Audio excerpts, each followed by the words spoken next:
I'm Owen Bigland. This is the Inside Edge video blog. It's spring 2018. I want to give you guys an update on what's happening. Especially I want to just talk about the one-bedroom condo market and really the insanity that is out there right now. What's going on in the market for one-bedroom condos in Vancouver, in Richmond, in Burnaby, in Coquitlam, in Brentwood is really unprecedented. I have never seen anything like this market in my life, and I've been in this for 30 years.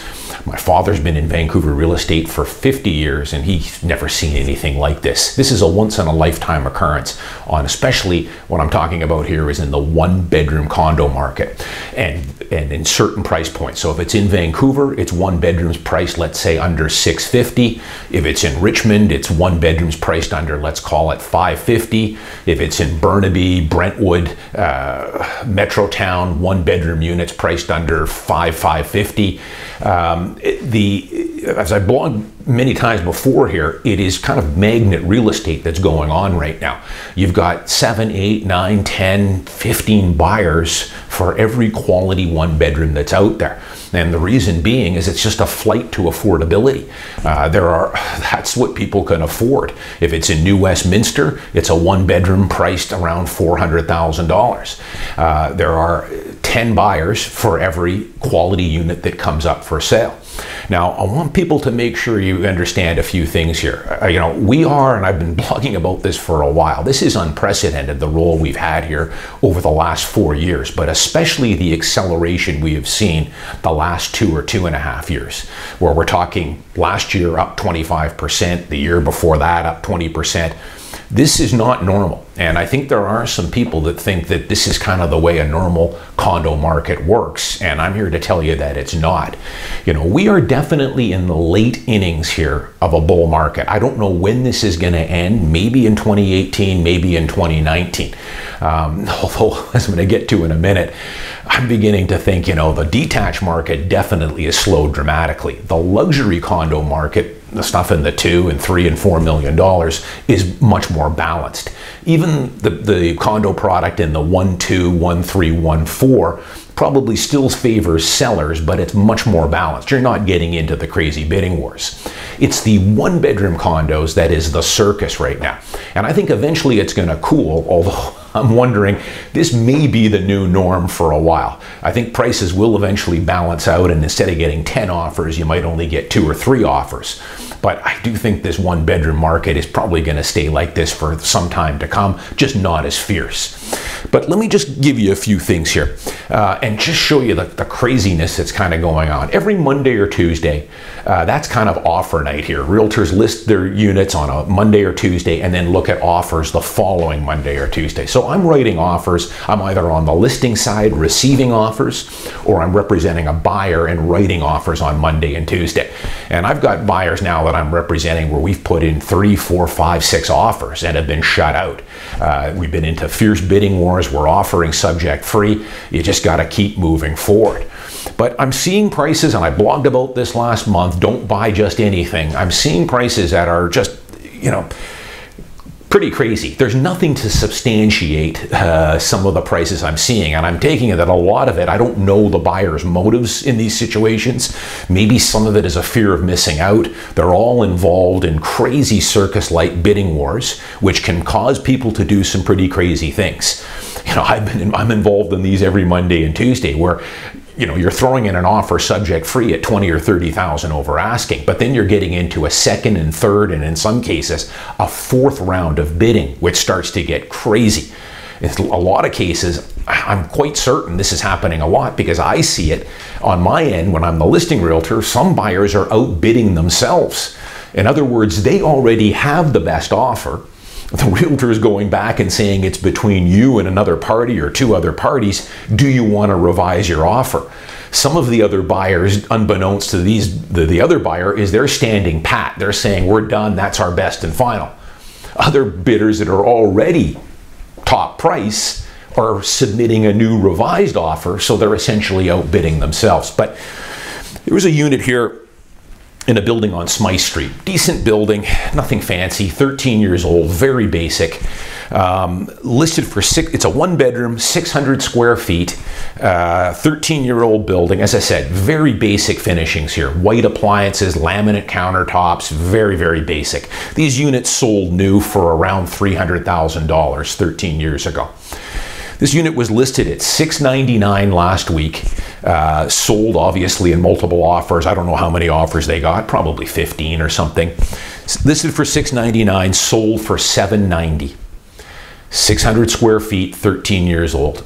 So you add your PTT in there and your closing costs, you're well over $800,000. So that is a tall price. Now listen, I don't know who the buyer was on this. If it was his principal residence and he's going to live in this unit, fine.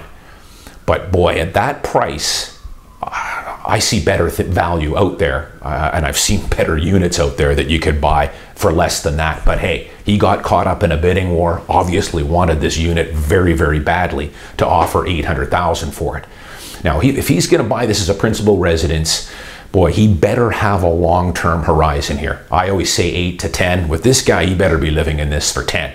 And if he can't comfortably stay in this unit with mortgage price increases coming up or mortgage rates going up, then he has to have a backup plan. Or if he got transferred to Toronto or whatever and needed to be in a position where he had to move out, if the market's down, and there's a very good chance, I'm going to tell you right now, that between now and the next 5 or 6 years, this unit will be worth less than what he paid for it.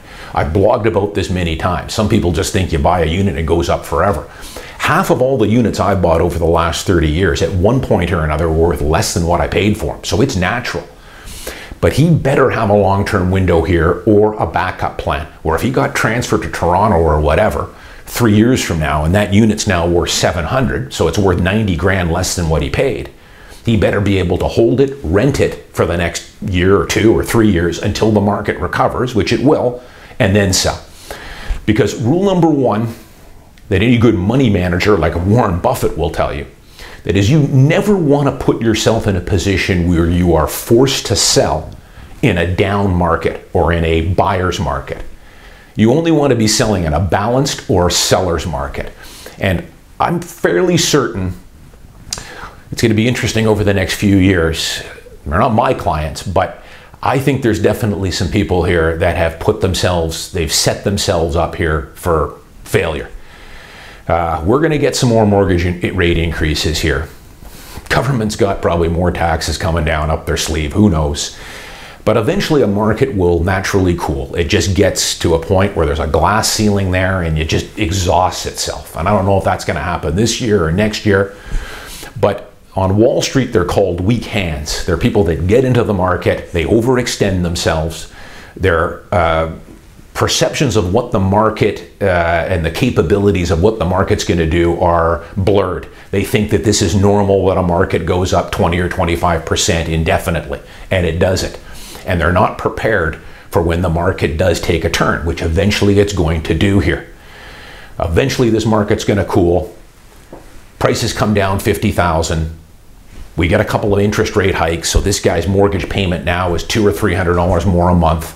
And they start to panic. They're called weak hands. They're forced to sell at the absolute worst time.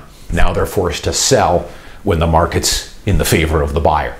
And that's when it gets ugly, and that's when people get their heads handed to them. Now, if this guy bought as an investor, but again though, if he's going to keep it, even at 800 grand, and he can keep it for 10 years, he'll do fine. But again, I don't know if everyone has that horizon, or have they been properly educated by their realtor on what can happen here when you're paying $800,000 for a 1-bedroom in the late innings of a market we've had. Now, if this guy was an investor and just paid $800,000, gee, he wouldn't have been a client of mine, because this unit will rent for $2,100, $2,150. He may be able to squeeze out $2,200 a month here on an $800,000 purchase price. So I've got units that you can buy, you know, for $650 that I've been selling lately that will get you about that same amount of rent. Let me just show you how crazy this market is. First off, these units, this unit he just paid $800,000 for. I've gone in this building in two and a half years ago. You could have picked up this unit for $475 2.5 years ago. 5 years ago, these units were selling at around $425. Now they're at $800. They've doubled in the last 4 years, 4.5 years. But just to give you an example, he paid $800,000. If he's an investor, he's going to rent it for $2,100.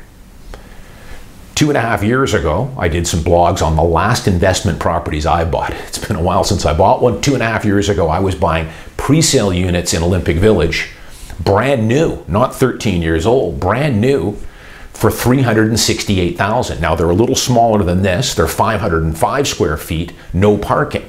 But here's the difference. Those units I've got rented for $1,900 a month to good quality tenants and easy to rent.